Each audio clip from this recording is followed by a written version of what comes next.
Oke, dan selanjutnya kita akan masuk ke dalam pembahasan di mana para raksasa, yaitu Nephilim. Oke, Pastor Lazarus Rinto sudah siap untuk masuk ke sesi yang kedua?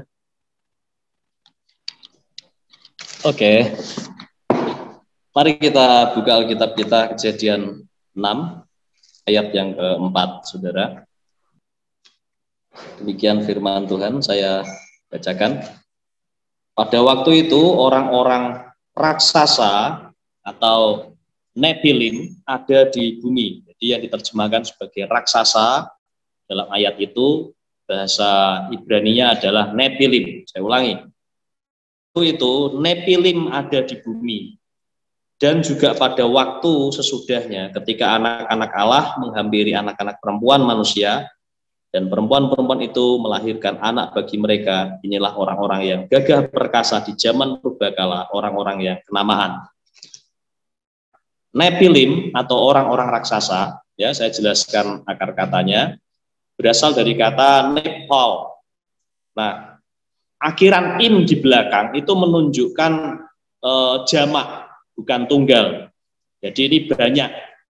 Nephal artinya to fall atau jatuh, gitu. Jadi artinya adalah one who has fallen atau orang yang telah jatuh. Nephilim ini itu adalah banyak, ya. Jadi raksasa yang banyak. Nah, makanya disebut bumi sampai hancur dan sebagainya, karena banyak ini. Jadi malaikat sendiri yang turun, yang melakukan tadi hubungan badan dengan manusia itu enggak cuma satu malaikat, itu banyak malaikat. Kalau kitab Henokh menyebutkan, ya, dari yang melakukan hubungan badan itu jumlahnya ada 200 malaikat. Henokh 6 ayat 5. Itu Henokh. Anda mau percaya apa tidak silakan. Tapi ada banyak yang melakukannya. Nah, dari situ punya anak-anak. Kemudian begini, saudara, kita akan lihat Nephilim ini dikatakan tadi di sana, inilah orang-orang yang gagah perkasa. Gagah perkasa, bahasa aslinya gibor. Gibor itu artinya hero, pahlawan, gagah perkasa, punya kekuatan yang lebih. Nah, saudara, Anda ingat, Nephilim ini kan berasal dari malaikat, setengah malaikat, setengah manusia, ya. Nah, Anda ingat pelajaran kemarin bahwa malaikat itu punya keunggulan-keunggulan dari manusia, lebih cerdas, lebih kuat, ya kan? Jadi ada keunggulan-keunggulan itu yang masuk dalam diri Nephilim. Nah, Nephilim ini, saudara, mereka dikatakan yang terakhir adalah orang-orang yang kenamaan, orang-orang yang terkenal, orang-orang yang famous, man of renown. Nah, saudara, saya jelaskan pelan-pelan. Mereka ini adalah orang-orang yang gagah perkasa, artinya punya kecerdasan lebih, punya kekuatan lebih, dan mereka dianggap sebagai pahlawan. Pahlawan kenapa? Karena mereka memang melebihi manusia, saudara. Ya, ada kekuatannya yang lebih besar, lebih cerdas, lebih cepat, dan lebih dalam segala hal. Nah, mereka menjadi kenamaan.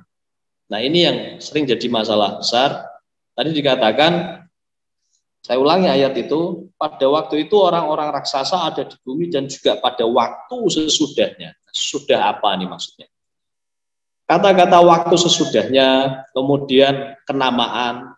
Saudara, ini dalam terjemahan-terjemahan Alkitab yang lain, mungkin Anda buka versi NIV dan lain sebagainya, Anda akan lihat di sana bahwa orang-orang raksasa ini menjadi mitos, menjadi legend di zaman-zaman sesudahnya. Gitu. Nah, saya mau terangkan dua hal. Yang pertama, Nephilim ini di ayat ini mungkin Anda berpikir itu orang-orang yang seperti Goliat atau seperti orang-orang enak yang mau dibasmi Israel. Goliat itu ada yang bilang tingginya 4 meter dan sebagainya. Nah, saudara jangan salah. Nephilim ini di dalam kitab Henok ditulis tingginya 3000 els. Nah, els itu ukuran, saya nggak tahu zaman apa itu ditulis, tapi itu ukuran els itu, ya.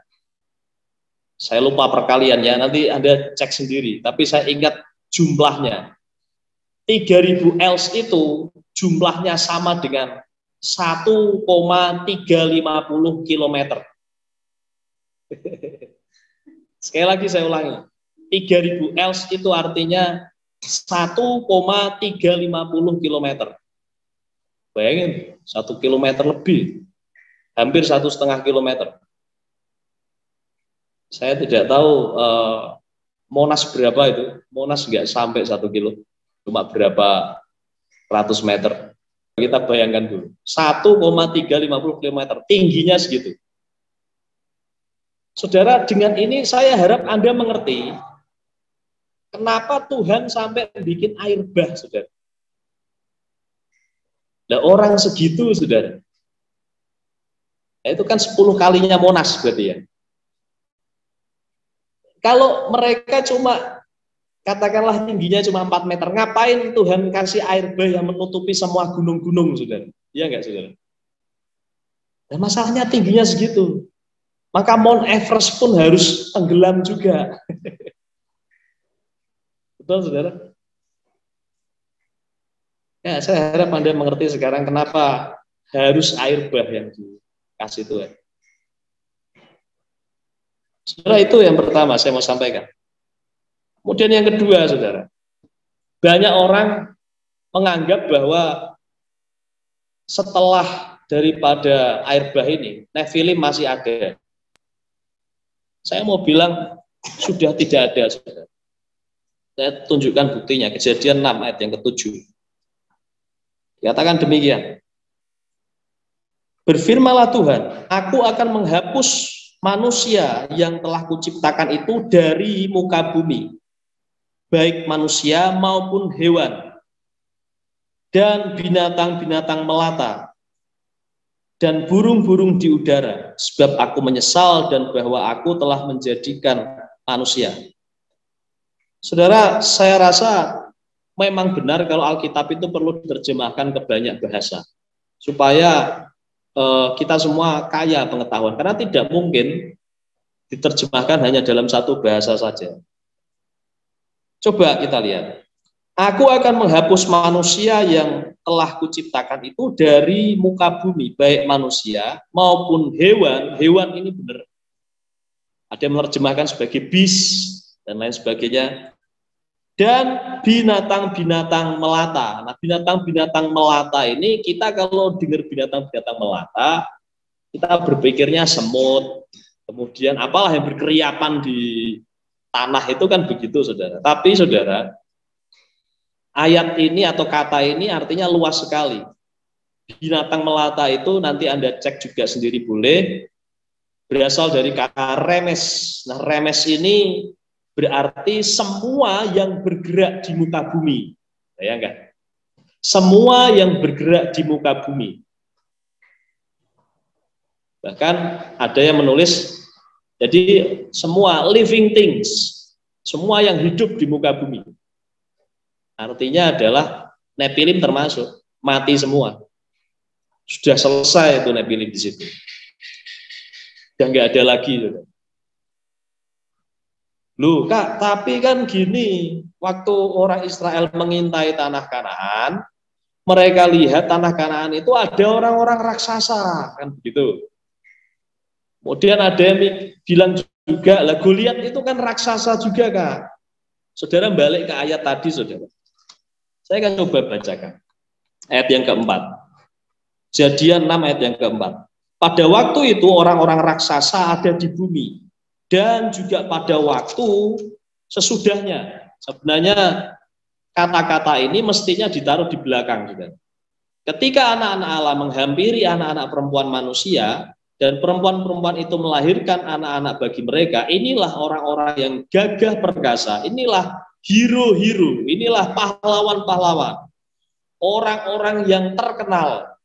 orang-orang yang menjadi legend, legenda, mitos, dan pada zaman sesudah air bah itu, saudara. Saya jelaskan sedikit. Saudara bayangkan, air bah terjadi di seluruh dunia. Semua living things, all creation, semua makhluk yang bergerak di atas bumi mati semua. Tinggal Nuh, kemudian istrinya, kemudian 3 anaknya, dan juga 3 menantunya. Tinggal 8 orang. Bayangkan mereka hidup 8 orang ini seorang diri di bumi yang begitu besar. Kemudian otomatis mereka beranak pinak. Nuh punya cucu, kemudian cucu-cucunya juga melahirkan anak lagi. Kemudian barangkali entah cucunya atau cicitnya suatu kali bertanya-tanya sama Nuh, Opa, nah, gitu kan. Kita kok hidup cuma sendirian, kita kok cuma sedikit orang ini, itu semua om, tante semua itu kok masih gitu ya. Terus opanya bilang, oh dulu tuh nggak kayak gini nak, dulu itu banyak sekali kita. Loh, kok bisa begitu opa? Ya kita banyak sekali. Ini opa ceritakan zaman dulu. Nah anaknya, cucu-cucunya dengerin.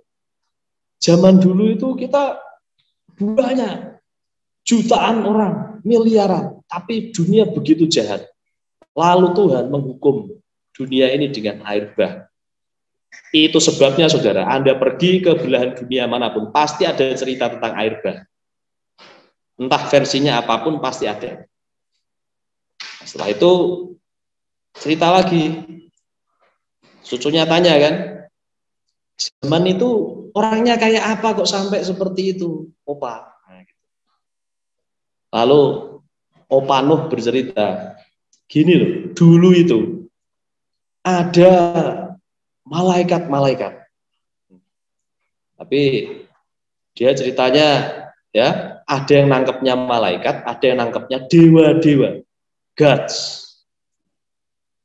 Jadi ada dewa-dewa datang kepada manusia. Kemudian mereka punya anak dari ini. Lalu ada raksasa-raksasa.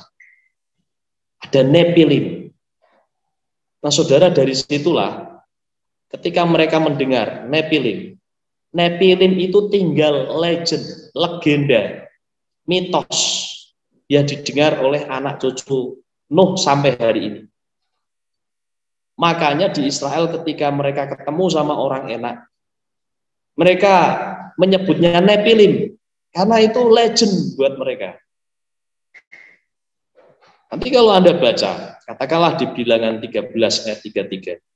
Yuk kita lihat, saya tunjukkan pada Bilangan 13 ayat 33.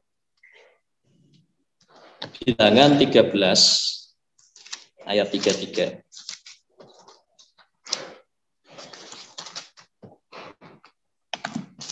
Demikian firman Tuhan. Juga kami lihat di sana orang-orang raksasa, orang-orang enak yang berasal dari orang-orang raksasa, dan kami lihat diri kami seperti belalang, dan demikian juga mereka terhadap kami, berasal dari Nephilim, begitu maksudnya. Nah saudara, kalau Anda baca soal Nephilim yang muncul setelah itu, tidak ada yang tingginya sampai 1,350 km. Nggak ada. Anda coba baca lagi nanti Goliat, tingginya seberapa. Jadi ketika mereka lihat orang besar, orang perkasa, gibor, maka mereka teringat dengan legend, legenda daripada Nephilim itu, saudara. Sehingga Nephilim disebut lagi. Kita semua ketika bicara tentang raksasa, selalu kita akan teringat pada legenda-legenda raksasa, ya, Jack and the Slayer dan sebagainya. Tentu semua soal legenda. Nah, saudara, saya mau ceritakan lagi begini. Coba Anda pergi ke budaya manapun belahan dunia ini, selalu ada mitologi tentang yang namanya ada dewa menghampiri manusia, melahirkan anak setengah dewa, setengah manusia. Legenda itu di mana-mana ada, saudara. Yang paling terkenal adalah Hercules. Masih ingat ya? Hercules itu dewa Zeus mendatangi manusia, lalu punya anak. Setengah dewa, setengah manusia. Itu Hercules. Coba ditanya, sebenarnya Hercules itu terjadinya kapan? Nggak ada yang tahu. Dan di mana-mana seperti itu. Nanti Anda juga tolong, kalau mau lebih keren lagi, belajar tentang Anunnaki, saudara. Legenda Anunnaki. Anunnaki itu adalah, ada yang berkata itu dewa, ada yang berkata Anunnaki itu adalah alien dari planet Nibiru. Nah, kita kapan-kapan bahas planet Nibiru juga boleh. Nah, Anunnaki itu datang, ya, beranakkan dengan manusia-manusia, mereka beranak. Kemudian mereka akhirnya membuat ras-ras yang bagus. Maka raja-raja Asyur, raja-raja Babel, itu dianggap sebagai keturunan daripada Anunnaki. Nah, saudara, saya akan bicara lebih jauh soal hal ini, saudara. Izinkan saya beri Anda banyak dongeng hari ini. Kita lihat Kejadian 6 ayat 5. Kejadian 6 ayat 5 setelah hal itu tadi. Dikatakan demikian. Ketika dilihat Tuhan bahwa kejahatan manusia besar di bumi dan bahwa segala kecenderungan hatinya selalu membuahkan kejahatan semata-mata, maka menyesallah Tuhan bahwa ia telah menjadikan manusia di bumi dan hal itu memilukan hatinya. Lalu singkat cerita, air bah diputuskan. Nah, saudara, dikatakan di situ bahwa kecenderungan hati manusia itu hanya kejahatan semata-mata. Dikatakan bahwa segala kecenderungan hatinya selalu membuahkan kejahatan dan kejahatan manusia besar di bumi. Ini apa yang terjadi sebenarnya? Begini loh, saudara. Kedatangan daripada malaikat-malaikat itu bukan cuma sekedar bersetubuh dengan manusia, saudara. Begini, mereka ini kalau dalam kitab Henokh, nanti Anda boleh baca sendiri kalau Anda mau memilikinya. Kitab Henokh menjelaskan bahwa malaikat-malaikat yang turun dari langit kepada manusia itu bukan cuma bersetubuh, tapi mengajarkan hal-hal yang mengerikan. Mereka mengajarkan ilmu-ilmu sihir. Mereka mengajarkan soal logam-logam. Mereka mengajarkan soal nujum, saudara, soal perbintangan dan sebagainya. Mereka ajarkan hal-hal yang bertentangan dengan yang sepatutnya dimiliki manusia. Jadi mereka, tentu saja mereka ini malaikat, tahu rahasia surgawi dan sedikit banyak itu ditularkan di manusia. Ya. Dan itu tujuannya bukan untuk membangun kebaikan di bumi ini, bukan, untuk melawan Allah, saudara. Makanya contoh ini saya kasih contoh-contoh. Ketika Musa ya di hadapan Firaun, dia mau bawa Israel keluar, dia buat tongkat jadi ular, dilempar di depannya Firaun. Maka apa yang dilakukan oleh ahli-ahli sihirnya dia? Ahli-ahli sihirnya melakukan hal yang sama. Loh, kok bisa itu, dari mana ilmunya? Yang ngajari siapa? Jadi zaman dulu itu iblis sudah mengajarkan hal-hal itu. Dan kita tidak pernah tahu apakah anak-anak Nuh ada yang termasuk kena pengajaran itu. Tapi tentu saja sebelum air bah turun itu kejadian sudah berlalu lama sudah. Sehingga peninggalan-peninggalan mereka soal itu sudah ada. Entah dalam tulisan-tulisan tangan di batu dan lain sebagainya, sudah ada.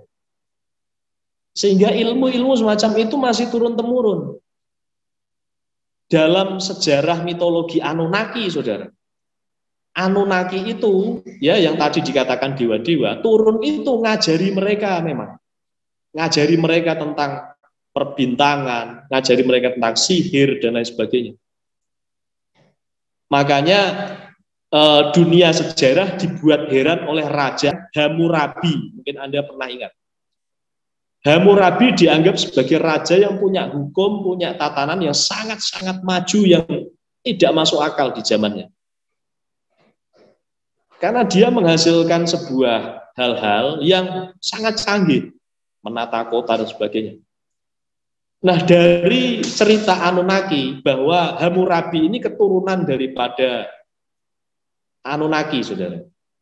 Dan Anunnaki mengajarkan pada orang, ya, yang menjadi istri daripada Anunnaki, ya, untuk diajari tentang macam-macam, termasuk itu. Ini baru Anunnaki loh, banyak sekali, saudara. Kalau Anda tahu di India, Dewa Siwa itu punya apa ya, itu yang bentuknya kayak tabung apa itu. Itu di ilmu daripada NASA, saudara. Itu dikenal sebagai tabung penghasil, penyimpan dan penghasil daya nuklir, saudara. Itu diadopsi untuk membangun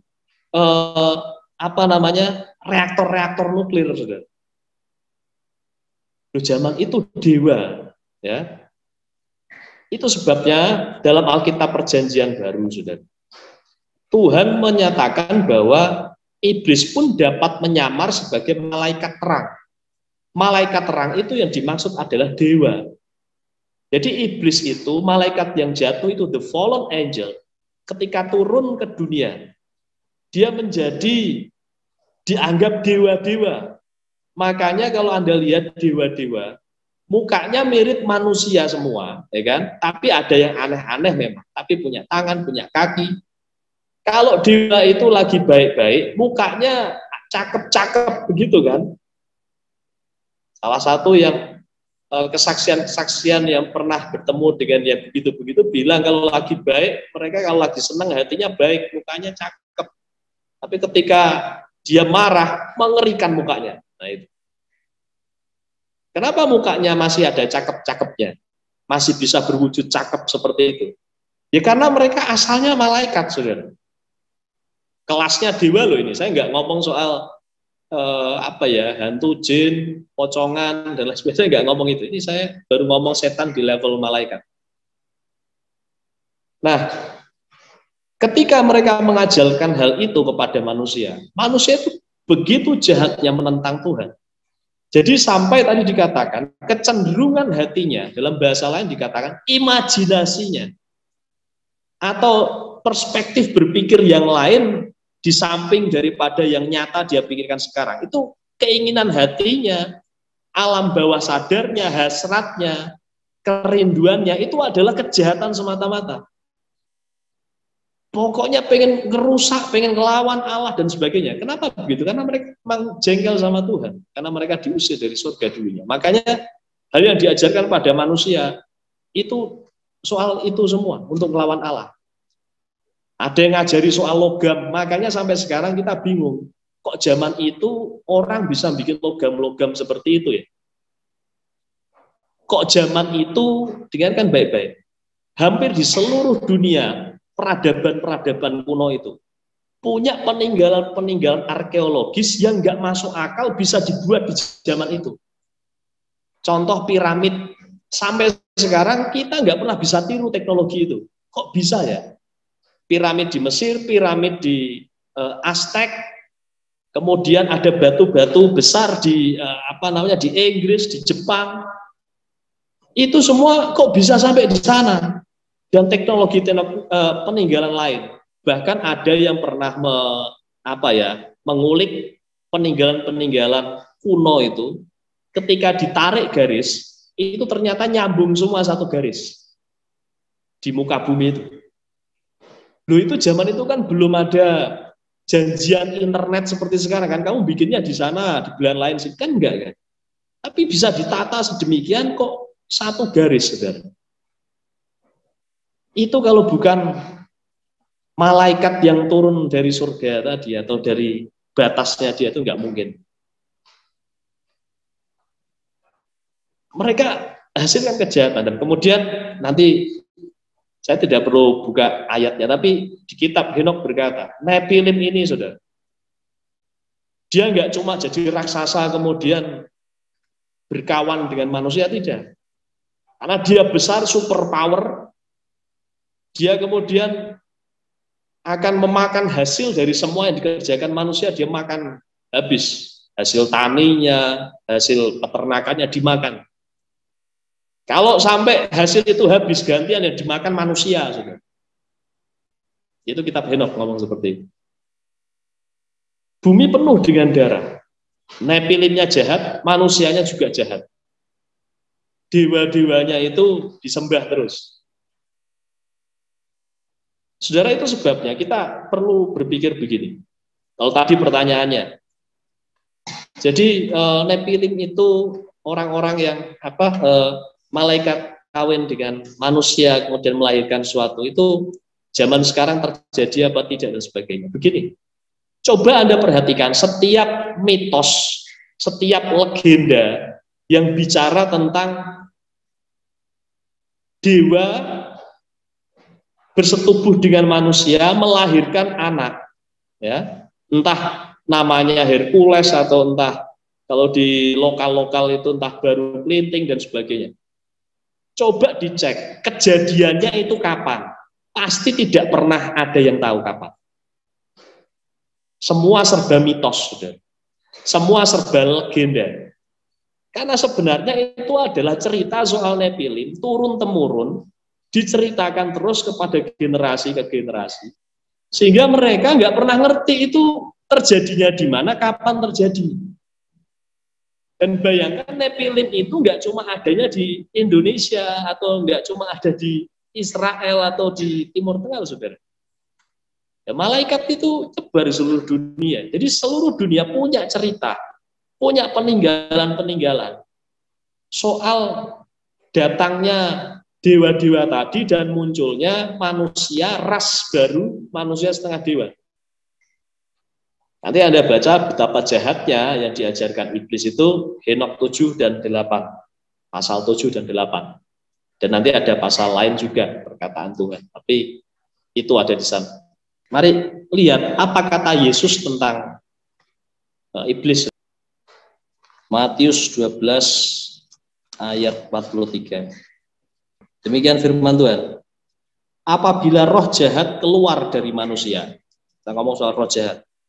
Ia pun mengembara ke tempat-tempat yang tandus mencari perhentian, tetapi ia tidak mendapatnya. Lalu ia berkata, aku akan kembali ke rumah yang telah kutinggalkan itu. Maka pergilah ia dan mendapati rumah itu kosong, bersih tersapu dan rapi teratur. Lalu ia keluar dan mengajak 7 roh lain yang lebih jahat daripadanya, dan mereka masuk dan diam di situ. Maka akhirnya keadaan orang itu lebih buruk daripada keadaannya semula. Demikianlah juga akan berlaku atas angkatan yang jahat ini. Saudara, tadi Anda lihat di sana kejadian bagaimana roh jahat keluar dari tubuh manusia, saudara. Nah, saudara, ada teori tentang setan sebenarnya. Begini, jadi siapa setan itu atau roh jahat itu? Nah, ada yang berkata itu fallen angels, ada yang berkata roh tanpa tubuh dari rasnya pra-Adam sebelum Adam. Jadi itu yang percaya, ini pikirannya tadi ya si Julius Africanus. Dan kemudian ada yang percaya bahwa itu adalah roh tanpa tubuhnya Nephilim, saudara. Nah, saudara, Tuhan berkata bahwa iblis itu di ayat 12 Matius 12 ayat 43 sampai 45 tadi, bahwa roh jahat itu bisa keluar dari tubuh seseorang. Artinya bahwa roh jahat ini memang benar-benar adalah roh tanpa tubuh, saudara. Nah, kemudian dari mana sebenarnya datangnya ini, saudara? Kita lihat di sana tadi bahwa iblis itu nggak punya rumah. Maka tubuh manusia adalah rumah yang dia incar, gitu. Nah, kalau dia masuk di sana, pasti akan ganggu kita. Kemudian kita usir, Dia akan nunggu bagaimana kita ini bisa terbuka lagi. Kalau dia masuk dan dia akan bawa iblis yang lebih jahat. Jadi iblis sendiri pun ada tingkatannya, ada tingkatan yang jahat, ada yang lebih jahat. Begitu, ya kan? Jadi tingkatan iblis itu lain-lain, nggak cuma kadar jahatnya lain-lain. Tapi sepanjang saya baca Alkitab, tidak pernah ada yang namanya iblis baik, itu tidak ada. Setan baik itu tidak ada. Semua adalah jahat atau lebih jahat. Maka kalau ada pengajaran lain yang berkata bahwa iblis itu ada yang baik, setan itu yang ada yang baik, maka saya berani yakin berkata, pengajaran itu asalnya dari iblis. Karena hanya iblis sendirilah yang menyatakan bahwa dirinya baik, saudara. Alkitab tidak pernah satu kali pun membicarakan ada iblis yang baik. Iblis itu kalau nggak jahat, ya lebih jahat. Kemudian bapa segala dusta dan sebagainya, saudara. Karena hanya penjahatlah yang bisa berkata bahwa dia itu orang baik, saudara. Betul tidak? Itulah malaikat atau iblis yang menyamar sebagai malaikat terang. Itu.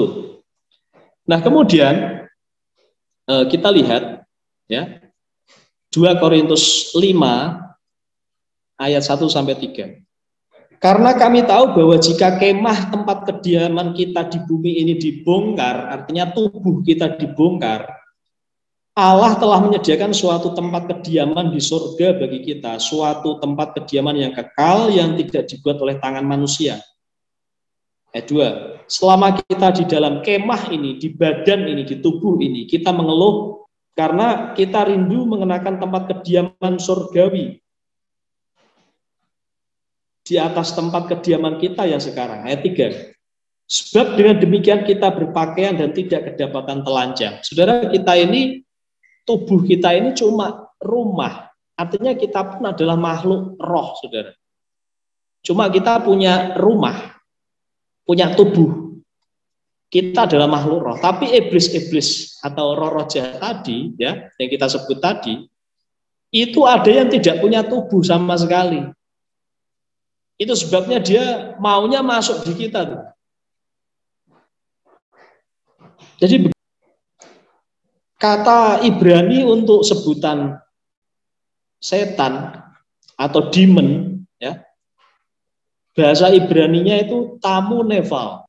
Saya jelaskan supaya Anda nanti bisa melihat perbedaan. Nah, tamu itu artinya mati atau orang mati, tamu neval. Tamu itu yang telah mati. Kemudian neval itu adalah bentuk tunggal daripada Nephilim atau neval. Nah, semua orang Yahudi zaman Yesus sebenarnya ketika menyebut roh jahat, itu mereka berkata dalam bahasanya artinya adalah Nephilim yang sudah mati, tamu neval. Nephilim yang sudah mati. Nah, buku Henok juga menjelaskan hal itu, saudara. Henok 15 ayat 1 sampai 12. Yang ini saya akan bacakan, saudara. Henok 15 ayat 1 sampai 12. Saya akan bacakan, ini cukup panjang, tapi saudara saya harap Anda simak baik-baik. Dan dia menjawab dan berbicara kepadaku dengan firman-Nya. Dengarlah, jangan takut Henok. Engkau orang benar dan juru tulis keadilan. Mendekatlah kemari dan dengarkan firman-Ku. Pergi katakanlah kepada para malaikat penjaga surga yang telah mengutusmu supaya kau memohonkan bagi mereka. Kamulah yang harus mengajukan permohonan bagi manusia dan bukan manusia bagi kamu. Ini maksudnya fallen angel tadi ya. Mengapa kamu meninggalkan tempat tinggi dan kekal dan tidur dengan manusia dan tidur dengan wanita dan mencemarkan dirimu dengan anak-anak perempuan manusia dan mengambil istri bagi dirimu sendiri dan bertindak seperti anak-anak manusia di bumi dan memeranakan para raksasa, sementara kamu yang adalah roh memiliki hidup yang kekal, kamu mencemarkan dirimu dengan wanita dan memperanakan anak-anak darah dan daging dan mengejar nafsu akan anak-anak manusia dan telah menghasilkan daging dan darah sebagaimana manusia yang akan mati dan hancur. Oleh karena itulah aku telah memberikan kepada mereka, artinya manusia, para istri supaya dapat mengandung dan melahirkan anak-anak bagi mereka seperti yang terjadi di bumi. Kamu tadinya roh, menjalani hidup yang kekal tanpa kematian sepanjang seluruh generasi dunia. Oleh karena itulah aku tidak menetapkan bagimu istri-istri, karena makhluk rohani bertempat kediaman di alam surgawi. Dan sekarang para raksasa yang telah diperanakkan dari roh dan daging akan disebut roh-roh jahat di bumi, dan tempat tinggal mereka akan ada di atas bumi. Roh-roh jahat akan keluar dari tubuh mereka karena mereka diciptakan dari atas. Awal mula mereka berasal dari malaikat penjaga kudus. Mereka akan menjadi roh-roh jahat di atas bumi dan akan disebut roh-roh jahat. Tetapi roh-roh yang ada di surga memiliki tempat kediaman di surga. Dan roh-roh yang ada di bumi, yang lahir di bumi, memiliki tempat kediaman di bumi. Dan roh-roh para raksasa akan menindas, menyerang, menghancurkan, berperang, dan menyebabkan kerusakan di bumi, dan melakukan kejahatan. Mereka tidak akan memakan apapun, tidak pula mereka menjadi haus, dan mereka akan tidak kelihatan. Dan roh-roh ini akan bangkit melawan anak-anak manusia dan melawan perempuan. Mereka, karena pada mereka lah roh-roh ini berasal pada hari pembunuhan dan penghancuran. Nah, itu saudara. Jadi di kitab Henok dijelaskan bahwa roh-roh jahat itu asalnya adalah rohnya Nefilim, saudara. Jadi ketika Nefilim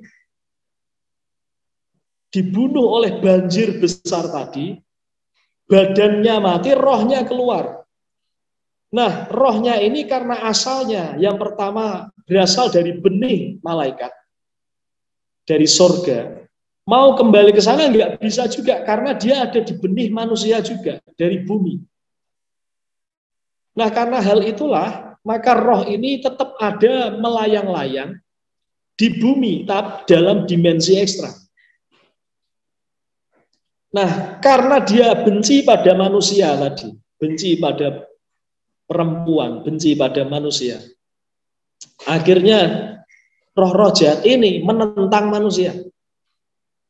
Dan oleh sebab itulah Nefilim ini ingin masuk kepada tubuh manusia, saudara. Karena dia nggak punya tubuh, roh-roh jahat itu. Saudara, ini dari asal mulanya ya. Kita tidak benar-benar tahu perkembangannya nanti. Nefilim ini, karena iblis kan juga tahu bagaimana Tuhan menciptakan. Ada indikasi mereka juga mampu menciptakan roh-roh jahat juga. Nah, jadi dalam pelajaran soal demonologi, saudara, soal iblis ini, di alam roh itu ada iblis yang istilahnya itu adalah sesama daripada malaikat yang jatuh. Kemudian ada kelasnya iblis yang adalah hasil hubungan daripada malaikat dan manusia. Yang pertama Nefilim tadi keluar, ketika mati badannya keluar rohnya. Kemudian jangan lupa bahwa perempuan-perempuan yang diajak bersetubuh dengan iblis. Ingat ayat firman Tuhan berkata, ketika ada hubungan seksual, maka laki dan perempuan tidak lagi menjadi dua tapi satu. Nah, saudara, inilah yang disebut dalam mitologi-mitologi atau kepercayaan-kepercayaan dikatakan manunggal. Jadi iblis ini ngajak manunggal manusia bersatu. Nah, orang yang diajak manunggal dengan iblis atau dewa-dewa ini tadi, itu mereka nggak lagi dua tapi satu. Artinya ada sebuah kekekalan yang disatukan dengan ini orang. Artinya adalah orang ini yang tadinya dia manusia, ketika nanti badannya mati, maka rohnya juga akan kekal dalam kejahatan iblis ini, saudara. Nah itu sebabnya Anda dan saya tahu ada legenda-legenda mengenai contoh. Contohnya adalah Nyi Roro Kidul misalnya. Dan Nyi Roro Kidul ini siapa? Nyi Roro Kidul itu adalah perempuan manusia asli di bumi Indonesia dulunya. Dia diajak manunggal dengan dewa. Ya. Dewa itu mengajak manunggal ini orang. Kemudian ketika dia manunggal dengan ini orang, karena dia tubuh, maka nanti tubuhnya pada jangka waktu tertentu mati. Setelah dia mati, maka dia rohnya akan keluar, diberi kekuasaan oleh dewa ini, memiliki sebuah kekuasaan tertentu atas wilayah Indonesia bagian barat. Nah itulah Nyi Roro Kidul. Jadi dulunya dia manusia. Dan saudara, mitos tentang itu ada banyak di seluruh daerah. Makanya kalau kita nanti peperangan rohani, Anda diajari untuk belajar mitos-mitos daerah situ, cerita-cerita rakyat daerah situ.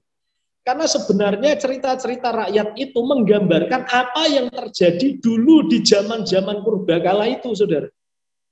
Bagaimana kerjaan daripada dewa-dewa yang adalah fallen angel itu sedang mencoba bersatu dengan manusia. Nah, jadi Nephilim ini adalah hasil daripada persetubuhan itu. Dan kemudian rohnya keluar jadi roh jahat. Saya tidak pernah tahu jumlah daripada roh jahat. Berapa banyak malaikat yang jatuh.